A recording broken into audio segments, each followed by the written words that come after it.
bersilih ganti keluar dan masuk sebuah rumah pangsa di Taman Niharja menimbulkan persoalan.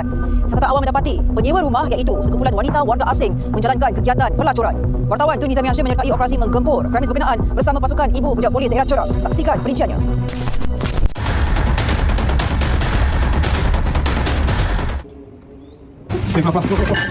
Kamera. Oh, ya Allah. Tengok dulu ya. Tindakan seorang wanita warga asing yang cuba bersembunyi daripada pihak berkuasa menimbulkan persoalan mengenai kegiatannya. What did you do here? I come here. For what? Stay with friend. And they got so many money? Not so many, ma. Not so many. Oh. Pasukan Bahagian Anti Maksiat Perjudian dan Kongsi Gelap dituju Ibu Pejabat Polis Daerah Ceras mengesan kegiatan pelacuran melibatkan sekumpulan wanita warga asing di sebuah kediaman di Taman Niharja. Kita melakukan satu operasi berkait dengan modal pelacuran yang melibatkan warga asing. Lokasi sasaran yang terletak kira-kira 800 meter dari IPD Ceras digempur 4 pegawai dan 11 anggota tepat jam 7.30 malam.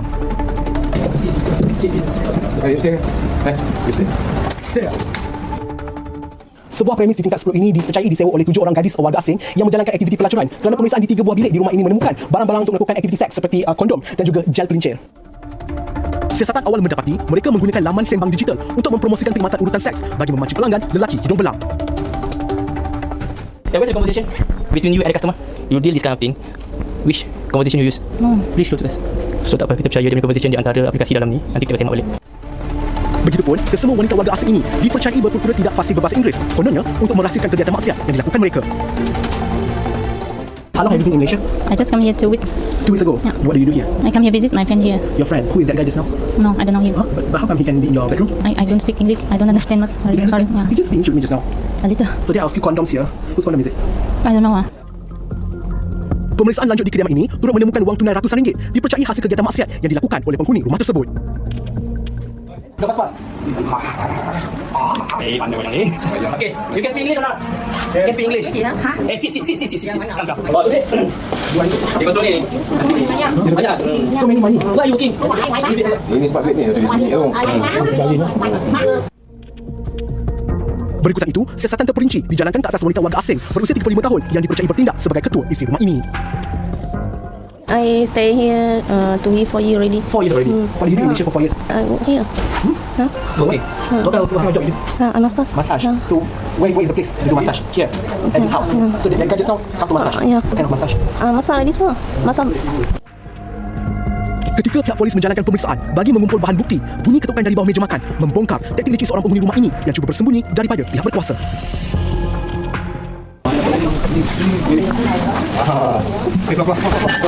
Kamera. Oh, ya Allah. Tengok dulu ya. Bagaimanapun, wanita berusia 39 tahun ini mengakui memasuki Malaysia sebagai pelancong dan bekerja secara haram sejak sebulan yang lalu. So many money, you work here? I don't know English. You speak just English very well. Just I can talk. Okay, what do you do here? You do massage here?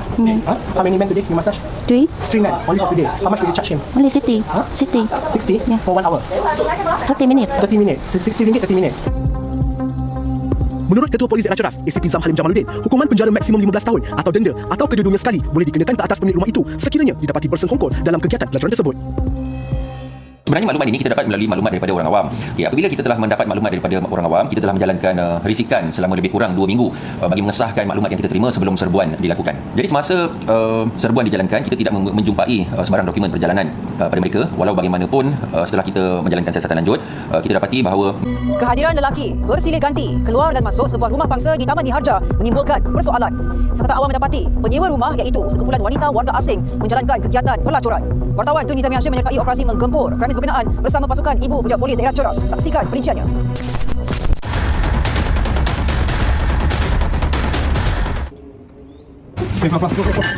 Kamera. Oh, ya Allah. Tengok dulu ya.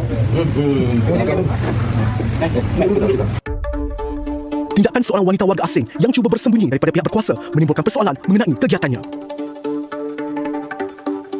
What do you do here? I come here. For what? Stay with friend. And they got so many money? Not so many, ma. Not so many. Oh. Pasukan Bahagian Anti Maksiat Perjudian dan Kongsi Gelap dituju Ibu Pejabat Polis Daerah Ceras mengesan kegiatan pelacuran melibatkan sekumpulan wanita warga asing di sebuah kediaman di Taman Niharja.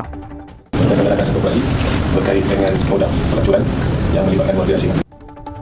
Lokasi sasaran yang terletak kira-kira 800 meter dari IPD Ceras digempur 4 pegawai dan 11 anggota tepat jam 7.30 malam.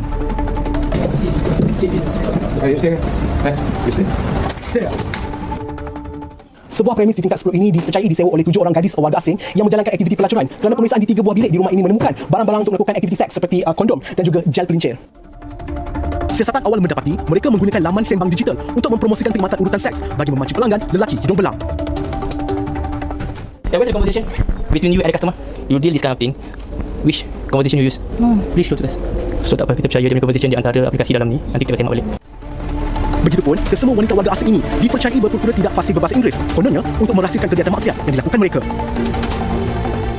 How long have you been in Malaysia? I just come here 2 weeks. 2 weeks ago. Yeah. What do you do here? I come here visit my friend here. Your friend. Who is that guy just now? No, I don't know him. Huh? But how come he can be in your bedroom? I don't speak English. I don't understand what. You Sorry. understand? Yeah. You just introduced me just now. A little. So there are a few condoms here. Whose condom is it? I don't know. Pemeriksaan lanjut di kediaman ini turut menemukan wang tunai ratusan ringgit dipercayai hasil kegiatan maksiat yang dilakukan oleh penghuni rumah tersebut. Dah pas. Pandai orang ni. Okay, you can speak English or not? You can speak English. Sit. Come. Bawa duit. Dia kontrol ni. Banyak. So many money. Where are you working?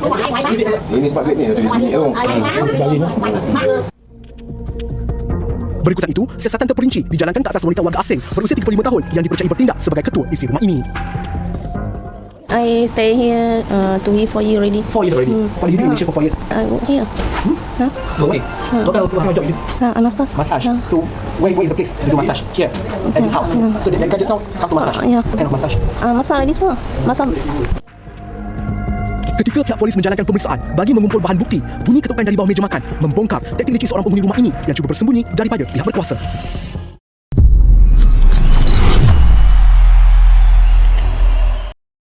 Video sebentar tadi adalah video berkaitan isu kegiatan sindiket pelacuran di Malaysia dan ia adalah aktiviti yang dilakukan oleh sekumpulan wanita warga asing di dalam Malaysia.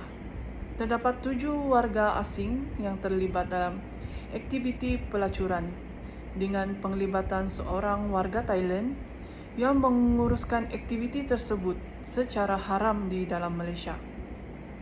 Video itu disiarkan bertujuan untuk memberi pendedahan di kalangan masyarakat di Malaysia mengenai tingkah laku yang tak bermoral dan serta merosakkan akhlak individu seseorang. Saya akan membahaskan tentang isu-isu yang terdapat dalam video tersebut. Pertama adalah kegiatan pelacuran dan maksiat secara haram yang akan memberi kesan negatif kepada masyarakat di Malaysia. Kedua, isu pelanggaran undang-undang Malaysia dilakukan oleh kalangan warga asing dan aktiviti haram ini akan menimbulkan isu keselamatan dan moral masyarakat. Dan akhir sekali ialah isu penyalahgunaan media sosial dengan tujuan mempromosikan kegiatan haram yang memberikan kesan negatif kepada masyarakat majmuk di Malaysia. Assalamualaikum warahmatullahi wabarakatuh. Saya Muhammad Arash Fakri bin Muhammad Zikri bernombor metrik 296400 ingin menyambung tentang idea baharu untuk menyelesaikan isu pelacuran. Idea baharu yang pertama ialah memperbanyakkan program jati diri atau penyediaan pekerjaan untuk memberikan alternatif ekonomi kepada individu yang terlibat dalam pelacuran. Idea baharu yang kedua pula, pihak polis perlu bekerjasama dengan polis rantau dan antarabangsa bagi menghapuskan sindiket pelacuran antarabangsa yang biasanya melibatkan golongan yang amat berpengaruh. Idea baharu seterusnya ialah memperbagaikan lagi hukuman seperti sebatan, hukuman penjara dan denda mengikut tahap kesalahan yang dilakukan untuk menangani masalah ini.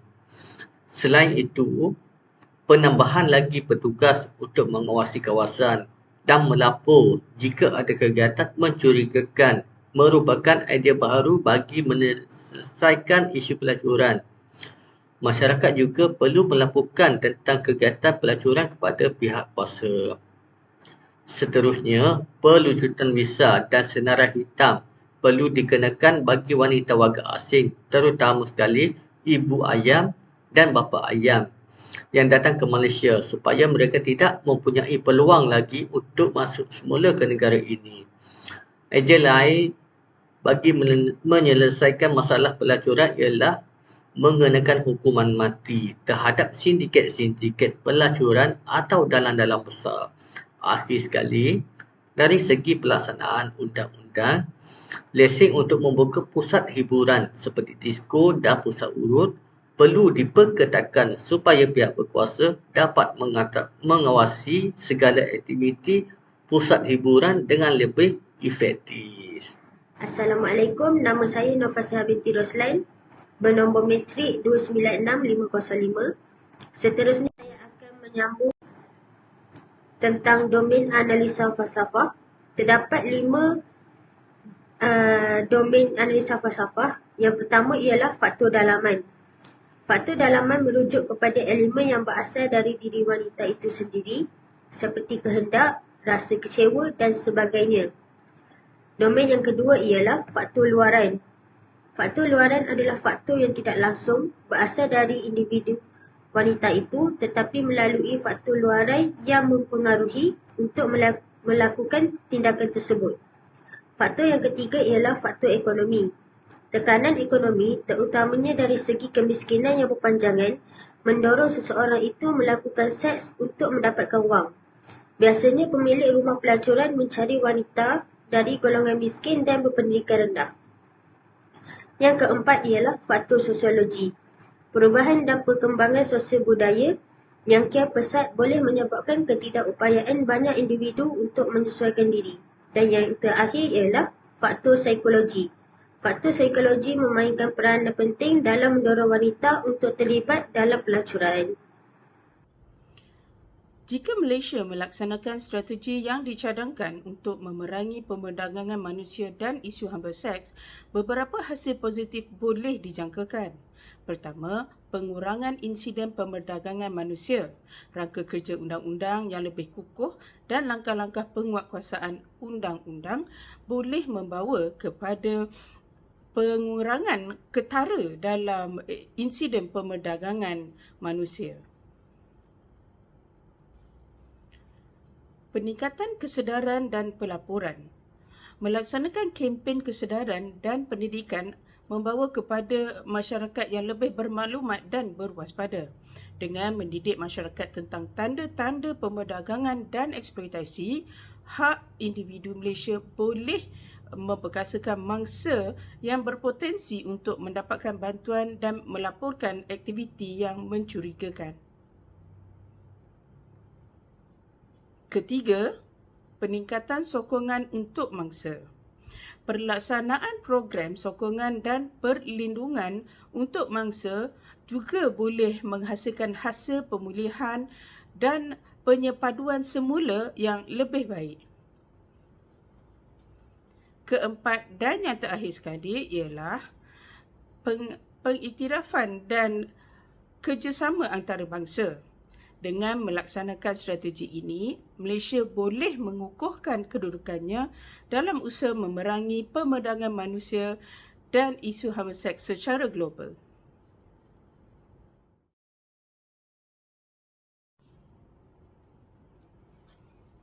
Data aktiviti pelacuran. Data yang kukuh adalah penting untuk memahami tahap keterukan aktiviti pelacuran dalam mana-mana komuniti. Melalui jari dan rukun negara, penyelidikan terbaru yang dijalankan oleh kerajaan tempatan dan pertubuhan bukan kerajaan menunjukkan tahap penglibatan pekerja seks yang membimbangkan. Data menunjukkan hubungan antara ketidakstabilan ekonomi, kekurangan peluang pendidikan dan kelaziman pelacuran.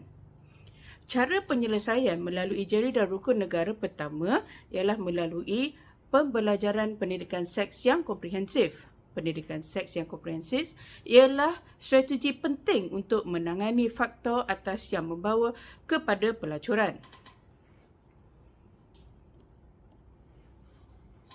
Kajian yang telah diadakan oleh Santelli pada tahun 2017 menunjukkan bahawa program pendidikan seks yang komprehensif memberi impak besar dalam membentuk tingkah laku seksual dalam kalangan remaja.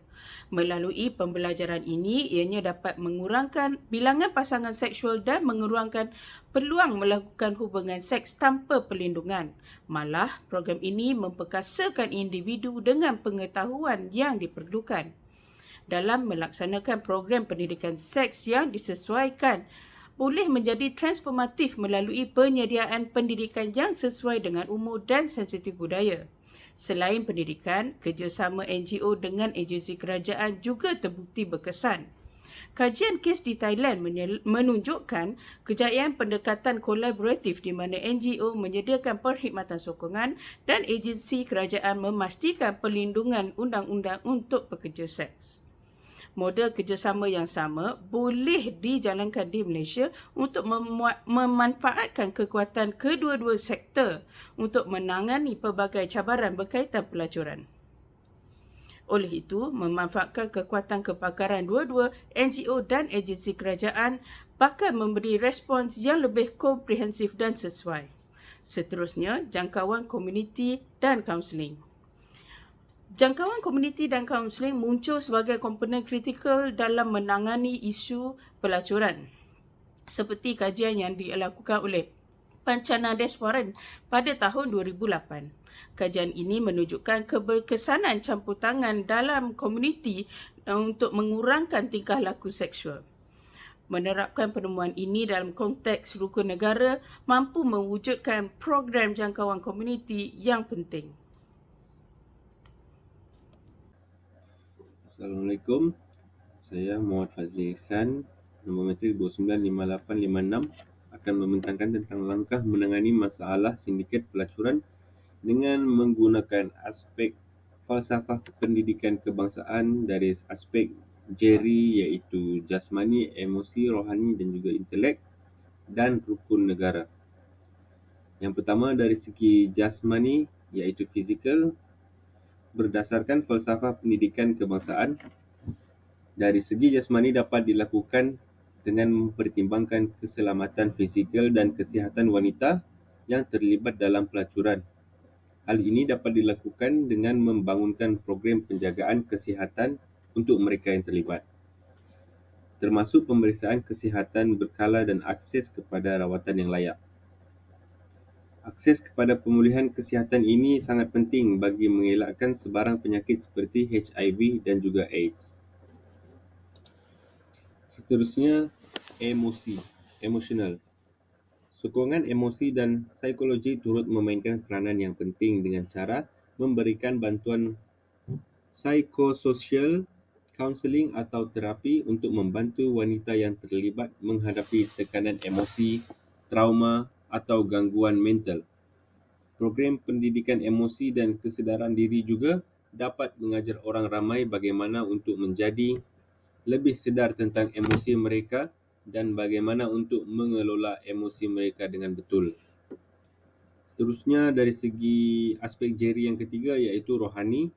Aspek rohani juga dapat menangani isu sindiket pelacuran dengan bimbingan nilai dan moral terhadap mangsa.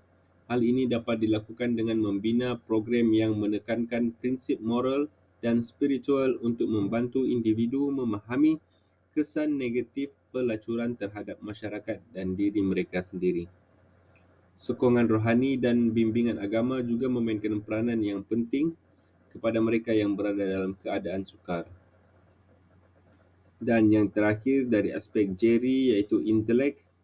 Aspek intelek dapat dilakukan dengan menawarkan akses kepada pendidikan, latihan kemahiran dan peluang pekerjaan yang beretika dan sah kepada mereka yang ingin meninggalkan industri pelacuran.